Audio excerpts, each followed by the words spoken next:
Hello friends, welcome to एसन study classes. तो वर्तमान आज आम डिस्कसन करवा प्लस टू सेकेंड इयर पिलाने plus two second year internal पिलाने इंटरनाल एग्जामिनेशन पिलाने इंटरनाल एग्जाम होगापाई जाऊा पिलाने 2025 पिलाने 2025 22 डिसेम्बर पिलाने आरंभ हो। तो पिलाने लॉजिक कौन ना सब्जेक्ट होची पिलाने लॉजिक जो मैंने लॉजिक रखिंट बहुत गुरुत्वपूर्ण प्रश्नपत्र। तो पिलाने आज आम डिस्कसन करवा। तो पिलाने 45 मिनिट समय दे समस्ते जाचे आउ पिला 20 मार्क प्रश्नपत्र आम एग्जाम हे पिलाने समस्ते जाचे। तो पिलाने 20 मार्क प्रश्नपत्र 45 मिनिट रे करने को पड़ो। तो पिलाने आज आम लॉजिक प्रश्नपत्र आज आम 20 मार्क प्रश्नपत्र आज आम आलोचना करवा। तो पिलाने समस्ते जो मैंने भी चैनल को सब्सक्राइब करना सब्सक्राइब करनी पिलाने एवं जो मैंने भी आमर प्लस टू व्हाट्सएप ग्रुप रे कौन पिलाने ना प्लस टू व्हाट्सएप ग्रुप रे जॉइन होना से माने किपरि भाव में एड हे ना यही वीडियो पिलाने यही जो वीडियो देखुंत यही वीडियो को प्रथमे कमेंट बॉक्स ओपन करंतु यही वीडियो कमेंट बॉक्स ओपन करंतु तापर पिलाने सर्वप्रथमे व्हाट्सएप ग्रुप रो लिंक टी दिया जाइछि ताहाकू क्लिक करी पिलाने आमर प्लस टू व्हाट्सएप ग्रुप रे जॉइन हो जातु। तो पिलाने एबे आमे डिस्कशन करबा पिलाने प्रश्न उत्तर देख पिलाने प्रथमे कौन कही एक नंबर पिलाने देख ना पिलाने एमती रहिबो पिलाने देख ना एक नंबर कही 4 गोटी संभाव्य उत्तर मध्यरु ठीक उत्तरटी बाछि लेख। तो पिलाने 4 गोटी संभाव्य उत्तर मध्यरु ठीक उत्तरटी बाछि लेख। पिलाने 1 मार्किया विशिष्ट प्रश्न 5टी करिले केते मार्क ना पिलाने 5 मार्क। पिलाने इंटरनल एग्जाम रे पिलाने 20 रु 20 रखिबा पई चेष्टा करो समस्ते 20 रु 20 रखिबा पई चेष्टा करो पिलाने। तो पिलाने प्रथम प्रश्न देख क नंबर प्रश्न पिलाने ना क नंबर प्रश्न रे कहिछि पिलाने अनुमान केते प्रकार रो। तो पिलाने अनुमान केते प्रकार रो एक प्रकार रो दुई प्रकार रो तीन प्रकार रो बा चारि प्रकार रो। तो पिलाने अनुमान केते प्रकार रो ना अनुमान पिलाने दुई प्रकार रो। नेक्स्ट प्रश्न देख पिलाने ख नंबर प्रश्न देख ख नंबर प्रश्न रे कहिछि केउ तर्क वाक्यर समवर्तन संभव नुहे। तो पिलाने केउ तर्क वाक्यर समवर्तन कौन कही पिलाने क्वेश्चन को आग भलसे देख ना केउ तर्क वाक्यर समवर्तन संभव नुहे। तो पिलाने आर आर समवर्तन ना ई रो समवर्तन ना ए रो समवर्तन ना ओ रो समवर्तन। तो पिलाने यार उत्तर कौन हे ना यार उत्तर पिलाने ना ओ तर्क वाक्यर समवर्तन संभव नुहे। नेक्स्ट प्रश्न देख पिलाने ग नंबर प्रश्न ग नंबर प्रश्न रे कौन कही ना आ तर्क वाक्यर समवर्तन कौन अटे। तो पिलाने आ तर्क वाक्यर समवर्तन कौन अटे। तो पिलाने यार उत्तर कौन हे ना पिलाने आम प्रथम ऑप्शन को जीवा ना पिलाने आ हेब ना ई हेब ना ए हेब ना ओ हेब। तो पिलाने यार उत्तर कौन हे ना आ तर्क वाक्यर समवर्तन पिलाने ई हेब पिलाने भल से मन रख ना आ तर्क वाक्यर समवर्तन ई हेब। नेक्स्ट प्रश्न देख पिलाने तो पिलाने घ नंबर प्रश्न देख एवं पिलाने जो मैंने भी वीडियो को लाइक करना लाइक करनी पिलाने। तो पिलाने घ नंबर प्रश्न होउछि अव्यवहित अनुमान रे केतोटी हेतु वचन आवश्यक हुए। तो पिलाने अव्यवहित अनुमान रे केतोटी हेतु वचन आवश्यक हुए। तो पिलाने ऑप्शन रे पिलाने अछि गोटिए दुईटी तीनोटी चारोटी। तो पिलाने यार उत्तर कौन हेब तो पिलाने यार उत्तर हे जिवो कौन ना अव्यवहित अनुमान रे गोटिए हेतु वचन आवश्यक होई थाए। नेक्स्ट प्रश्न देख पिलाने 1 नंबर प्रश्न देख ना 1 नंबर प्रश्न रे कहिछि त्रिपदी युक्ति रे केते गोटी वैध न्याय रूप अछि पिलाने भल से मन रख त्रिपदी युक्ति रे केते गोटी वैध न्याय रूप अछि। तो पिलाने ऑप्शन रे अछि 12टी 14टी 16टी 19टी। तो पिलाने यार उत्तर हे जिवो ना पिलाने त्रिपदी युक्ति रे मोट 19टी पिलाने वैध न्याय रूप रही अछि मन रख पिलाने 19टी इंपोर्टेंट प्रश्न पिलाने 19टी वैध न्याय रूप रही अछि। नेक्स्ट देख तापर पिलाने 2 नंबर ना 2 नंबर रे कोन कहिछि पिलाने ना शून्य स्थान पूरण कर। तो पिलाने 4टी विकल्प जो रही पिलाने 5 मार्क थिला एवं पिलाने शून्य स्थान पूरण कर कहिछि या मध्ये पिलाने गोटे मार्क लेखाएं 5टी करबा पिलाने 5 मार्क पाइबा। तो पिलाने 1 मार्किया प्रश्न पिलाने तो प्रथम प्रश्न देख तो पिलाने प्रथम प्रश्न क नंबर प्रश्न देख समवर्तन रे दत्त हेतु वाक्य को डैक्स कहा जाए। तो पिलाने कौन कहा जाए ना समवर्तन रे दत्त हेतु वाक्य को पिलाने समवर्तनीय कहा जाए समवर्तनीय पिलाने मन रख समवर्तनीय କୁହାଯାଏ। ନେକ୍ସଟ ପ୍ରଶ୍ନ ଦେଖ ପିଲାମାନେ, ख नंबर प्रश्न, त्रिपदी जुक्ति रे डेक्सटी तर्क वाक्य थाए पिलामाने, त्रिपदी जुक्ति रे 3टी पिलामाने तर्क वाक्य रही थाए। नेक्स्ट प्रश्न देखो पिलामाने, ग नंबर प्रश्न, ग नंबर प्रश्न रे कहिछि डेक्स तर्क वाक्यर समवर्तन संभव नुहे। तो पिलामाने एमसीक्यू कैटेगरी रे मध्ये पिलामाने ए प्रश्नटी आसीतिला। तो पिलामाने कोन हेबो यार उत्तर ना ओ तर्क वाक्य। कोन पिलामाने ओ तर्क वाक्यर समवर्तन संभव नुहे। नेक्स्ट प्रश्न देखो पिलामाने, घ नंबर प्रश्न, घ नंबर प्रश्न रे कहिछि त्रिपदी जुक्तिर गोटे हेतुवाक्य नंजर्थक हेले सिद्धांतटी डेक्स हेबो। तो पिलामाने जदि गोटे त्रिपदी जुक्तिर हेतुवाक्यटी नंजर्थक हैला ताहले पिलामाने सिद्धांतटी कोन हेबो, पिलामाने सिद्धांतटी हेबो नंजर्थक। कोन हेबो पिलामाने ना नंजर्थक हेबो। यार उत्तर कोन ना नंजर्थक। व नंबर प्रश्न देखो पिलामाने, व नंबर प्रश्न रे अछि समवर्तन रे ई तर्क वाक्य डेक्स हुए पिलामाने। समवर्तन रे ई तर्क वाक्य पिलामाने कोन हुए ना समवर्तन रे ई तर्क वाक्य होई जाय पिलामाने ई ही हे थाय पिलामाने। समवर्तन रे ई तर्क वाक्य ई हुए पिलामाने। नेक्स्ट देखो पिलामाने 3 नंबर, पिलामाने 3 नंबर रे कोन कहिछि देखो, दुई बा तीनोटी वाक्य रे उत्तर दियो, तीनोटी प्रश्न रो उत्तर दियो। तो पिलामाने दुई बा तीनोटी वाक्य रे उत्तर देबा एवं पिलामाने केतोटी उत्तर देबा ना 3टी ही प्रश्न रो उत्तर देबा। अधिक पिलामाने देबो नै, 3टी प्रश्न ही उत्तर देबो। से जहा कहिछि पिलामाने ताहा ही लिखिबो। तो पिलामाने प्रश्न रो मूल्य केते नंबर ना 2 नंबर। 3टी जदि करबा हमें हे जिवो पिलामाने 6 नंबर। तो पिलामाने प्रथम प्रश्न देखो ना त्रिपदी जुक्ति कोन। पिलामाने देखो त्रिपदी जुक्ति कोन देखो, पिलामाने जेउ व्यवहित अवरोह मानरे दुईटी हेतुवाक्यर मिलित सहयोग रे गोटे सिद्धांत निष्पन्न हुए ताहाकू त्रिपदी जुक्ति कहा जाए। पिलामाने भलो से देखो ना, भलो से बुझो पिलामाने, जेउ व्यवहित पिलामाने देखो ना जेउ व्यवहित अवरोहानुमान रे दुईटी हेतुवाक्यर, जदि पिलामाने दुईटी हेतुवाक्यर कोन पिलामाने दुईटी लाइन रो बा दुईटी वाक्यर हेतुवाक्यर मिलित सहयोग रे पिलामाने दुईटी मिश्रण सहयोग रे गोटे सिद्धांत केतोटी ना गोटे सिद्धांत निष्पन्न हुए ताहाकू कोन कह जाय पिलामाने ताहाकू त्रिपदी जुक्ति बोली कहा जाय। तो पिलामाने एथि एग्जांपल देखो ना उदाहरण रे। तो पिलामाने एहा हेउची काना समस्त मनुष्य मरणशील समस्त राजा मनुष्य। तो पिलामाने एहा कोन हेबो ना ए दुईटी हेबो पिलामाने हेतु वचन। कोन पिलामाने हेतु वचन।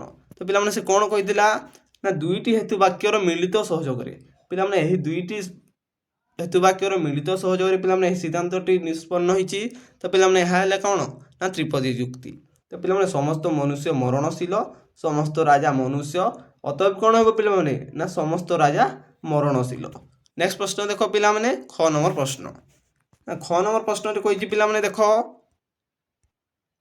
ना पिलामाने चतुष्पदी दोष कोन कुआ पिलामाने ना चतुष्पदी दोष कोन देखो पिलामाने ना गोटे त्रिपदी जुक्तिर पद संख्या केवल 3टी ही हेबा अनिवार्य। तो पिलामाने देखो गोटे त्रिपदी जुक्तिर पद संख्या केतोटी पिलामाने ना पद संख्या केवल केतोटी हेबो ना 3टी ही हेबा अनिवार्य बा 3टी ही हेबा बाध्य। मात्र 4 गोटी पद विशिष्ट कोनोसी जुक्ति को त्रिपदी जुक्ति बोली ग्रहण कले चतुष्पदी दोष जात हुए। बुझी पारलो पिलामाने ना जदि पिलामाने 4 गोटी पद विशिष्ट थाए ताहाकू जदि पिलामाने आमे त्रिपदी जुक्ति बोली ग्रहण करिबा ताहाले पिलामाने कोन दोष हेबो ना चतुष्पदी दोष युक्त जात हेबो। तो पिलामाने एग्जांपल रे देखिनियो ना पिलामाने रामचंद्र दशरथंक पुत्र अटंती, लव रामचंद्रंक पुत्र अटंती। तापर पिलामाने देखो अतएव कोन पिलामाने ना लव दशरथंक पुत्र अटंती, एहार सिद्धांत दोषयुक्त अटे। तो पिलामाने देखो ना लव दशरथंक पुत्र अटंती कि ना, सेति पई पिलामाने एहार सिद्धांत दोषयुक्त हुए। नेक्स्ट प्रश्न देखो पिलामाने, नेक्स्ट प्रश्न होउची ग नंबर प्रश्न, ग नंबर प्रश्न देखो संस्थान किपरि निर्धारण करा जाय। तो पिलामाने संस्थान किपरि निर्धारण करा जाय। तो पिलामाने देखो त्रिपदी जुक्ति रे मध्यम पदर स्थिति आधार रे संस्थान निरूपण करा जाय। तो पिलामाने त्रिपदी जुक्ति रे कोन पिलामाने त्रिपदी जुक्ति रे मध्यम पदर मझी पदर पिलामाने मध्यम पदर स्थिति आधार रे संस्थान निरूपण करा जाय। त्रिपदी जुक्तिर गठन अनुसार मध्यम पदटी उभय हेतुवाक्य रे रहिताय। तो पिलामाने त्रिपदी जुक्तिर गठन अनुसार मध्यम पदटी तार मध्यम पदटी उभय हेतुवाक्य रे रहिताय। एही मध्यम पदर स्थिति को गभीर भाव रे अनुशीलन कले चारि गोटी संस्थान प्रत्यमान हुए पिलामाने कौन ना चारि गोटी संभाव्य प्रत्यमान हुए संस्थान। तो पिलामाने प्रथम संस्थान, द्वितीय संस्थान, तृतीय संस्थान एवं चतुर्थ संस्थान। नेक्स्ट प्रश्न देख पिलामाने घ नंबर प्रश्न देख घ नंबर प्रश्न कही पिलामाने प्रथम न्याय संस्थान चार्टी मुख्य न्याय रूप लेख। तो पिलामाने प्रथम न्याय संस्थान चारोटी बा चार्टी मुख्य न्याय रूप लेख। तो पिलामाने प्रथमे हेउची बारबारा, सेलारेंट, डारी, फेरियो। तो पिलामाने याकु मने रख पिलामाने याकु मने रख पिलामाने बारबारा, सेलारेंट, डारी, फेरियो। तो पिलामाने 4 नंबर एबे देख 4 नंबर कही पिलामाने कौन। तो पिलामाने 4 नंबर कही दीर्घ उत्तरमूलक प्रश्न गोटे प्रश्नर उत्तर दियो। तो पिलामाने गोटे ही प्रश्नर उत्तर दियो 4 गुणन 1 इक्वल टू पिलामाने 4 पिलामाने 4 मार पिलामाने यार प्रश्नर मूल्य केते नंबर ना 4 नंबर। तो पिलामाने प्रथम प्रश्न देख प्रथम प्रश्न कही पिलामाने समवर्तनर नियमावली लेख। पिलामाने कौन कही ना समवर्तनर नियमावली लेख 4 मार पिलामाने। तो पिलामाने प्रथमे देख प्रथम नियम देख पिलामाने प्रथम नियम रे कही समवर्तनीयर उद्देश्य समवर्तित विधेय हुए एवं समवर्तनीयर विधेय समवर्तनर उद्देश्य हुए। पिलामाने मन रख ना समवर्तनीयर उद्देश्य समवर्तित विधेय हुए एवं समवर्तनीयर विधेय समवर्तित उद्देश्य हुए। पिलामाने टाइपिंग मिस्टेक होइछि ताकू पिलामाने करेक्शन करि नियो। नेक्स्ट देखो पिलामाने नेक्स्ट नियम ना समवर्तनीय और समवर्तितर गुण समान रहे अर्थात समवर्तनीय सदर्थक हेले समवर्तित मध्य सदर्थक हुए एवं समवर्तनीय नंजर्थक हेले समवर्तित मध्य नंजर्थक हुए। तो पिलामाने देखो याकू ना समवर्तनीय जदि समवर्तितर गुण समान रहे पिलामाने अर्थात पिलामाने देखो समवर्तनीय सदर्थक हेले समवर्तित मध्य सदर्थक हेबो। पिलामाने देखो एवं समवर्तनीयटी जदि नंजर्थक हेला समवर्तित मध्य नंजर्थक हेबो। नेक्स्ट प्रश्न देखो पिला सॉरी पिलामाने नेक्स्ट नियम देखो ना नेक्स्ट नियम रे कही अछि समवर्तनीय और समवर्तितर परिमाण समान रहे नहीं सरल समवर्तन रे एही परिमाण समान थिबा स्थले सीमित समवर्तन रे एहा परिमाण भिन्न होइताय। तो पिलामाने तापर देखो आईवी पिलामाने जेउ पद समवर्तनीय रे पिलामाने अवाप्य माने अव्यक्त ताहा समवर्तित रे पिलामाने वाप्य होई पारे नाही उपरोक्त नियम गुड़िकर प्रयोग द्वारा। पिलामाने एही नियम द्वारा पिलामाने जेउ पद समवर्तनीय रे अव्याप्य हेबो ताहा समवर्तित रे वाप्य होई परिबो नाही। नेक्स्ट प्रश्न देखो पिलामाने एतिक ही लिखिबो पिलामाने 4 मार पाइबो केते मार पिलामाने 4 मार पाइबो। नेक्स्ट प्रश्न देखो पिलामाने नेक्स्ट प्रश्न कोन कहिछि ना पिलामाने त्रिपदी युक्तिर साधारण नियम गुड़िक उल्लेख करो। कोन कहिछि पिलामाने मोस्ट इंपोर्टेंट ना त्रिपदी युक्तिर साधारण नियम गुड़िक उल्लेख करो। देखो पिलामाने तार साधारण नियम कौन कौन रही केतोटी रही पिलामाने ना 10टी साधारण नियम रही अछि ताहा पिलामाने आमे एबे आलोचना करिबा। तो पिलामाने प्रथम नियम देखो तो पिलामाने प्रथम नियम हेउछि प्रत्येक त्रिपदी युक्ति रे केवल 3टी पद रहिबा आवश्यक। मने रख पिलामाने नोट करी लेख ना प्रत्येक त्रिपदी युक्ति रे केवल 3टी पद रहिबा आवश्यक।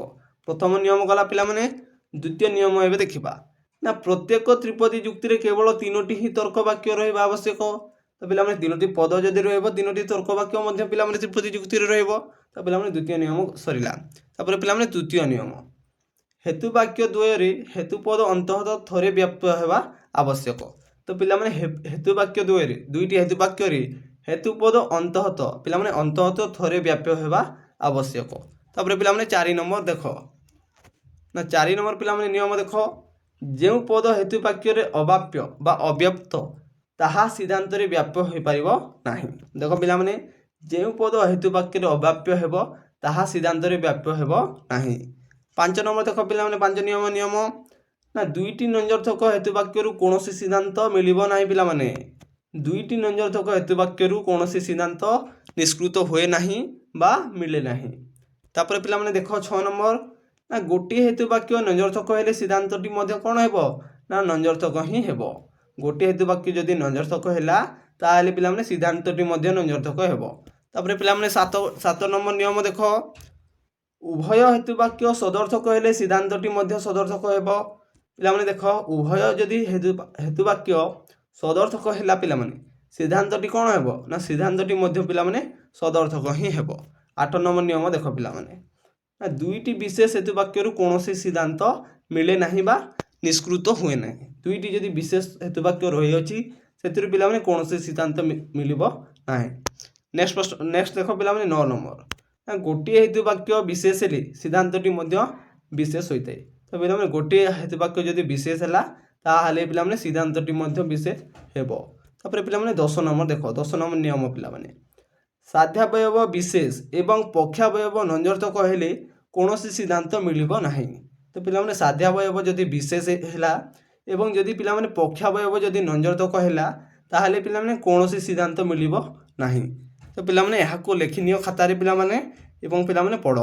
ଏହା ଥିଲା କ'ଣ ପିଲାମାନେ ତମର +2 ପିଲାମାନେ +2 ସେକେଣ୍ଡ ଇୟରର ପିଲାମାନେ ଲଜିକ୍ କିମ୍ବା ପିଲାମାନେ ତର୍କଶାସ୍ତ୍ର ଯେଉଁ ଲଜିକ୍ କିମ୍ବା ତର୍କଶାସ୍ତ୍ର ରହିଅଛି ତାହାର ପିଲାମାନେ ଇମ୍ପୋର୍ଟାଣ୍ଟ ପିଲାମାନେ 20 ମାର୍କର ଡିସ୍କସନ୍ କରିବା ପିଲାମାନେ 20 ମାର୍କ ପିଲାମାନେ 45 ମିନିଟ୍ ସମୟ ଦିଆଯିବ ତାହା ମଧ୍ୟରେ 20 ମାର୍କ କରିବ ପିଲାମାନେ 20ରୁ 20 ରହିବା ପାଇଁ ଚେଷ୍ଟା କର ପିଲାମାନେ 20ରୁ 20 ରଖିବା ପାଇଁ ଚେଷ୍ଟା କର।